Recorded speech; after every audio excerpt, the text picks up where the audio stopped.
Moi, c'est cette ligne que je défends. C'est l'islam notre ennemi principal. Oui, on est anti-islam aujourd'hui, c'est difficile d'être plus anti-islam que nous. Vous étiez même pas né souvent que j'étais déjà anti-islam. Je sais même pas s'il y a quelqu'un de plus anti-islam que moi en France aujourd'hui. Voilà, nous on est anti-islam assumé, donc de ce côté-là vous pouvez nous faire confiance. Ce procès a eu des conséquences importantes. Il m'est désormais interdit de critiquer l'islam sous peine de risquer des poursuites.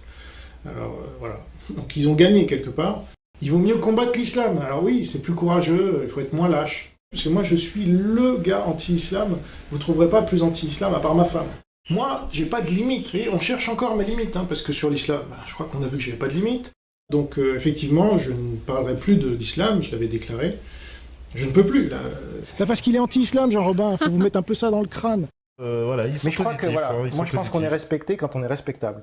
Un Ouais. mec comme n'importe qui se couche devant l'islam, je Ouais. suis désolé de parler ça comme ça, il n'est pas respectable.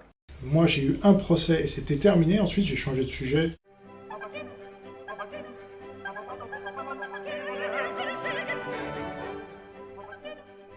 Parlons plutôt de ce qui marche et ce qui va marcher de plus en plus, donc Fake News France. Et donc, je suis en train de construire une arme anti-oligarchie absolument phénoménale. C'est ce qui manquait. Et donc, je pense qu'il y aura un avant et un après ce site. Je me vois tout à fait faire ça dans les 10 ans qui viennent.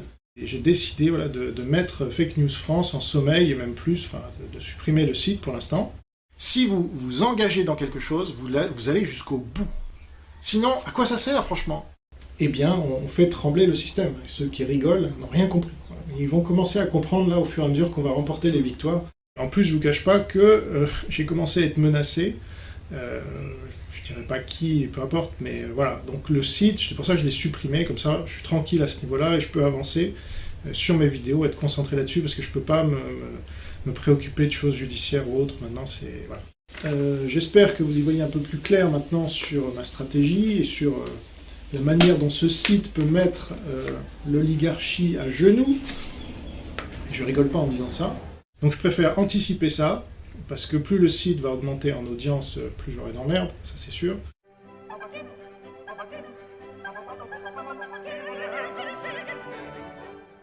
Alors on va parler à nouveau des bras cassés là en France. Il n'y a que ça en France, c'est hallucinant. Dans la soi-disant résistance patriotique, nationaliste, machin, on est des losers en France, souvent. Donc j'essaye de remonter le niveau et de sauver l'honneur de la patrie, parce que là, franchement, il n'y a personne. Là, on est parti dans un marathon, et donc vous avez les sprinteurs comme Divisio, comme Fouché et les autres, qui se sont essoufflés. Donc là, Maître Divisio a perdu toute crédibilité, tout comme le docteur Fouché avait perdu toute crédibilité. Et donc, il y a aujourd'hui une avant-garde, très clairement. Moi, je représente aujourd'hui l'avant-garde de la résistance française, qui va être rejointe, comme l'avaient été De Gaulle et Jean Moulin en leur temps. Vous pouvez compter sur moi pour dire la vérité, quoi qu'il m'en coûte. Moi, je fonctionne par rapport à la vérité. Et la vérité, effectivement, elle dure. Et surtout, elle nous rend libres. Alors maintenant, tous ceux qui ne parlent pas d'islam sont des collabos, et qui ne font pas de l'islam leur priorité, ce que je n'ai jamais fait, pour ma part. Et j'ai dit ça, j'ai répété ça, personne ne me croit. C'est un fait, vous regardez toutes mes vidéos, j'ai toujours dit, la priorité, c'est le marxisme. L'islam est le mal absolu aujourd'hui pour la France, ça doit être la priorité absolue, bien plus que le marxisme qui l'a fait venir. Simplement, l'islam, c'est plus ma priorité, ça vous pouvez le comprendre aussi, et ça l'a jamais été d'ailleurs. Ça a été une de mes priorités, mais ma priorité, ça a toujours été le marxisme, et donc je n'ai jamais changé de cap. La ligne anti-islam est la seule qui puisse rassembler les patriotes français et occidentaux. Toutes les autres lignes sont vouées à l'échec et à la division. Mais, en termes de priorité, j'ai jamais dit que l'islam était le principal ennemi, même pour la France.